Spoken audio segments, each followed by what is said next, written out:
থেকে বেঁচেও যায়। কারণ আমাদের দেশে আমি মন খুলে কথা বলার মানুষ, আমি কোনো ভয় পাই না।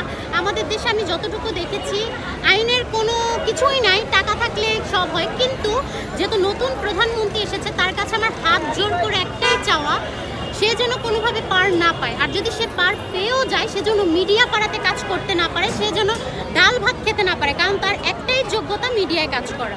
আরেকটা বিষয় এখানে আসছে মিডিয়াতে, সেটা হচ্ছে যে ইকরার যে ফোনের যে মেসেজ চ্যাট ছিল এটা ডিলিট হচ্ছে, এটা কিন্তু আমরা মিডিয়াতে নিউজ করেছি। এটা তার হাজবেন্ড করছে, আলবি। কিন্তু এখানে একটা প্রশ্ন কারণ থেকে তার যায় না আইডিতে যে এটা সব প্রমাণ।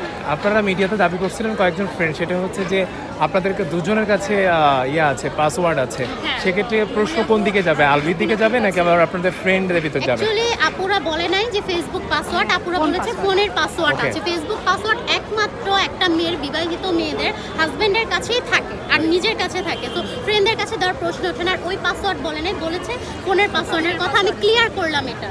দয়া করে কেউ আলবিকে বাঁচানোর চেষ্টা করেন না, কারণ আপনাদের ঘরেও মা বোন আছে। আজকে আমি এসেছি আমার ছোট একটা বাচ্চা 3 বছরের রেখে।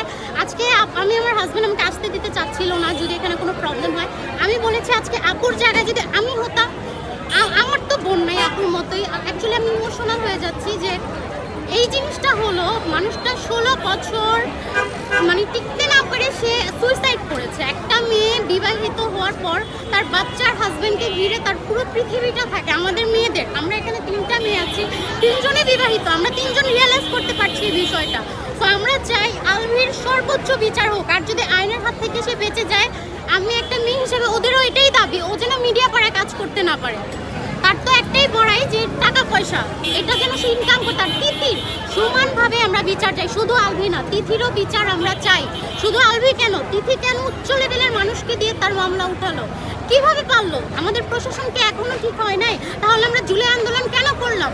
যদি এই প্রশাসনই ঠিক না হয়, এই প্রক্রিয়ার একটা আলাদা আইন দরকার আমাদের সমাজে।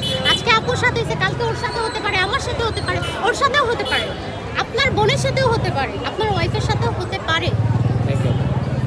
Thank you.